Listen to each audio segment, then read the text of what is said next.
Hi, my name is Neil Barker and welcome to my strip down of the screen of the iPad mini.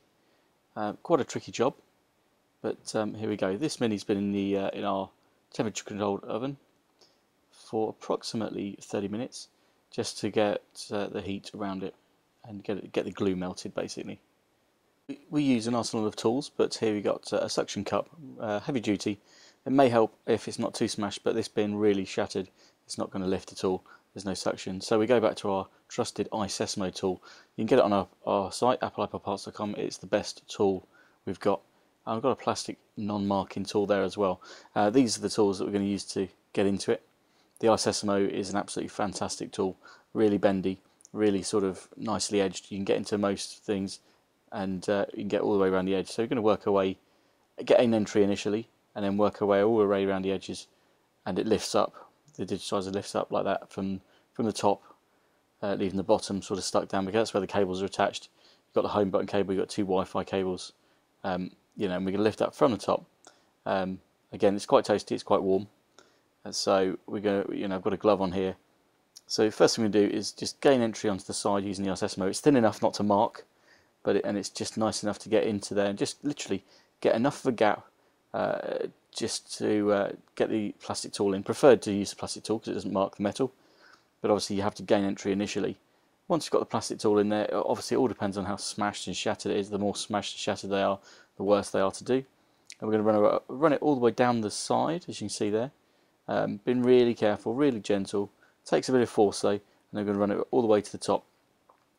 And there you go. So the tool helps, the iSesamo to gain entry, and then the tool to get us in. Not going too far in because obviously there's cables and screens to damage under there. So we're literally just getting the end of that non-marking tool. Again, all the tools you can find on our website, and the links are on the page. And you can see the adhesive there, nice and warm, and it's just coming away nicely. If you don't warm it up, you don't leave it in the oven for long enough, we use a heat gun, you'll never get it out. So the iSesamo, again, what we've lost purchase there, we've got to a point where we can't get in again. So get the iSesamo in there, just enough to leave it in there. It doesn't damage the metal surround, just enough to sort of open it up. If you struggle at the top, then you can start down the side again. And here we go. So it's where you can get to it. It's good to start in the middle because that's the most likely sort of gain entry. And there you go.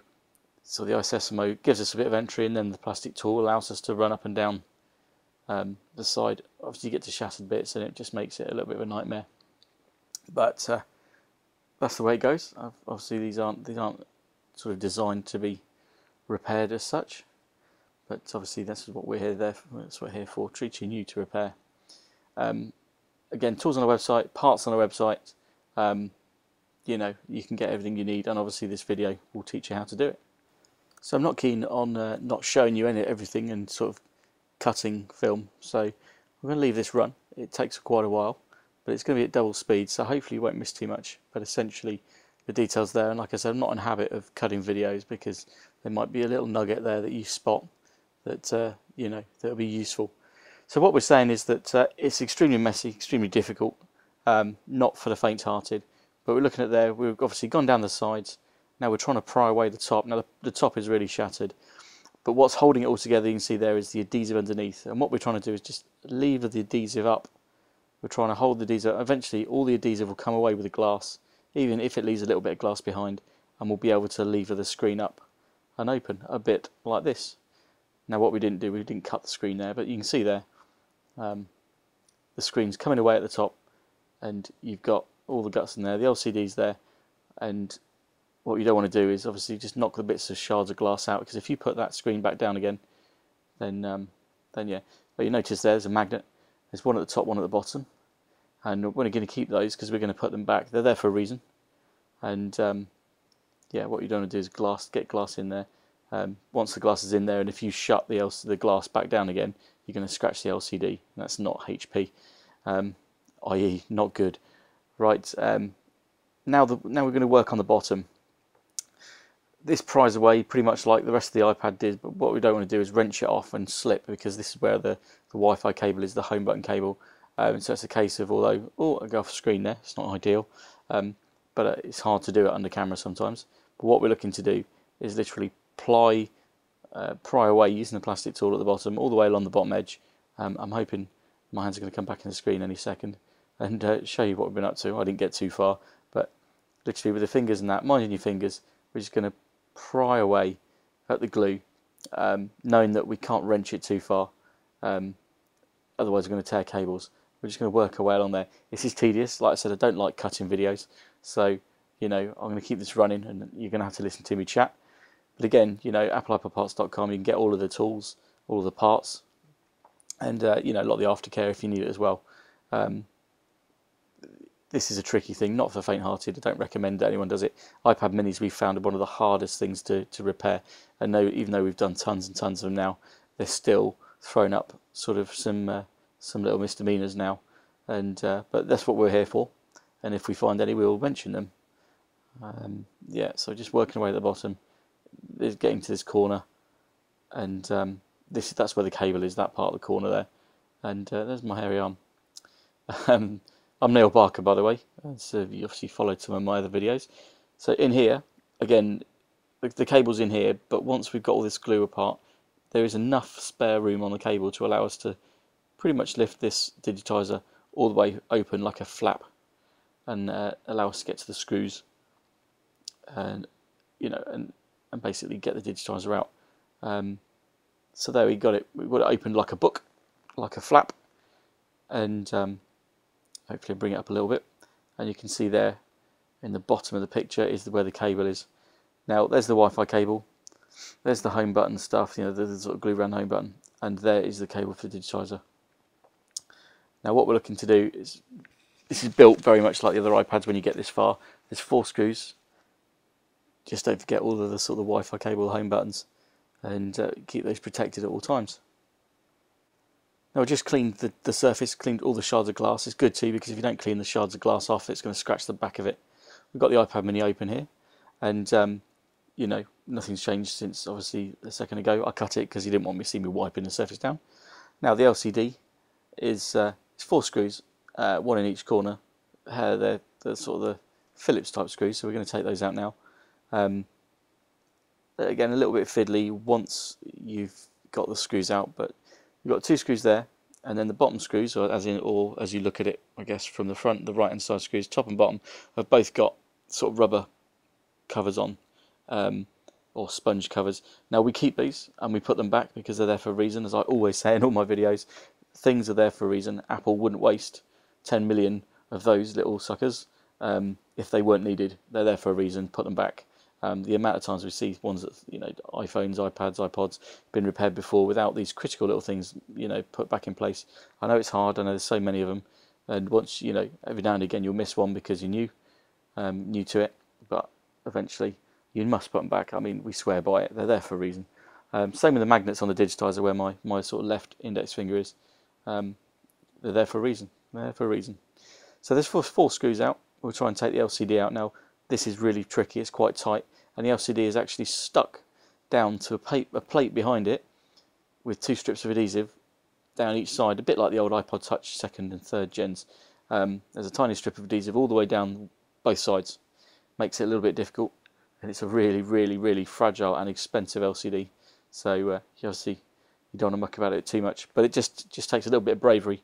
But again, don't go too hard. If you need to really pry it hard, then there's a problem. Maybe put it back in, get a bit of warmth on it, release the adhesive on the strips. But essentially, I know this takes me a little while because this is one of the first ones we've done. So I'm going to let this run a little bit, but also hurry it up a little bit. So with a lot of fiddling, a lot of sort of trying down each side, I think what we're doing is just literally putting some tweezers on the end just to put a little bit of upwards preload on the LCD. But you've got to be so careful. This LCD is so fragile, quite bendy, but still quite fragile. So it's a case of trying to sort of, where the strips of adhesive are, right down each side, right at the extreme. And it's a case of sort of really tentatively sort of leaving down a bit down one side, a bit down the other, and it will come. A nightmarish, scary job. You can see just sort of pushing the tweezers down, just trying to release it. Again, all the parts, all the accessories on AppleiPodParts.com. I don't want to skip any video just in case, so you're going to have to sort of put up with me talking. And we're going to run the ISS mode down there. Again, awesome tool. And there you go. The LCD is free. Or thereabouts anyway. It should lift up. But I'm going to put the ISS mode just to hold it down there. There we go. Again, a bit scary. There's the touch of the metal plate underneath. But it does lever up where that connector is at the bottom. Now the next thing you need to do is 2 bits of tape, about 2 inches long, on the bottom side, and this is what I'm lifting off. And these need to come off before you can actually withdraw the LCD. And I'm absolutely adamant that every little bit of this tape must go back if you're to do the job properly. And there's no point doing it half-assed really. So peeling these little bits of tape, they're really sticky. They're a bit of a pain, but they need to come off. And there's also little bumpers that run along the bottom of the screen that hold the screen off the LCD. They need to go back as well. They're long, thin strips of like metallic-y tape that I'm trying to peel off just there. But yeah, they're a must. They've got to go back on, otherwise you're going to end up having all sorts of trouble when you put it back together. This strip here, which I'm just about to pry, is also the same thing. It's the bumper, but it's also attached to a bit of tape. If you can leave the bumpers attached to the tape, then great. Yeah. Yada yada yada. I bet you're probably sick of hearing me by now, but obviously it's a long video, it's a long job, and you know, I'm here to help, so don't forget that. So once those 2 bits of tape are peeled back and out of the way, the LCD should lift off, wiggle out of place. You should be able to pretty much free it from its sort of tether points. There we go. There you go, the LCD's come away. Obviously it's still held down in that corner. You can see all of these bits and bobs that need looking after. All these cables not torn. And we're going to obviously remove the LCD. There we go. Rest it on something soft so it doesn't scratch on any broken glass. And there's the metal plate underneath. It has a whole host of screws. I mean, yeah, just almost lose count. All the way down each side. Put a little tool tray in the middle. Again, you can get the tool tray from the website in the tools and accessories section. And it just allows us to undo all the screws. Now there are so many of these screws all the way down both sides, so I'm going to speed it up a little bit for you. It's kind of typical of Apple's sort of first gen of anything, this being the first gen of iPad mini. They tend to over-engineer most things. Same with the iPod Touch, the first iPhone, the first iPod Touch, loads and loads of screws, you know. What doesn't help there is the magnets down each side. They nab the screws, which makes it pretty tricky. But it's self-explanatory pretty much. Tools all the way down side, screws, sorry, and then it's pretty flimsy, but try not to bend it.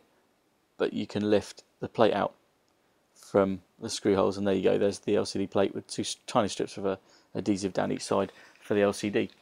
I'm just rescuing a screw there from the magnets, as they cling onto them pretty heavily. And there's the iPad mini, a little board about the size, you know, not far off an iPhone board, and a massive battery. It's all battery really. This plate here, that's what you're looking at and doing now, and it's that plate that has the LCD and the digitizer and all that behind. So another 3 screws. Won't speed these up for you, but yeah, 3 screws there. One's all hex head, pretty standard. Again, you can get the screwdriver and all the tools on our website, AppleiPodParts, and all the parts obviously. So 3 screws in this little bit like the iPhone 5. This is the plate holds it down, stops them coming up. Plate comes out of the way quite simply. There's a little clip on one side that you have to sort of move it, and you know, it comes away quite straightforward. And then underneath you're left with the connectors. Plastic non-marking tool, also non-static tool, getting under, and the LCD connector. Just hook it under. Mind the tiny resistors on the board. Make sure you don't snag any of those. And there's the LCD, big LCD with a tiny little connector out of the way. Now you can get to the digitizer connector. Now it's up to you when you're repairing. You can snip the cable and get shot the LCD and then just take the cable out, or you can do it this way. It's totally up to you. But what we do need to do is we need to get rid of it. And we're looking for the connector there. It's got a little bar on it, I believe. No, it's just a standard connector, isn't it?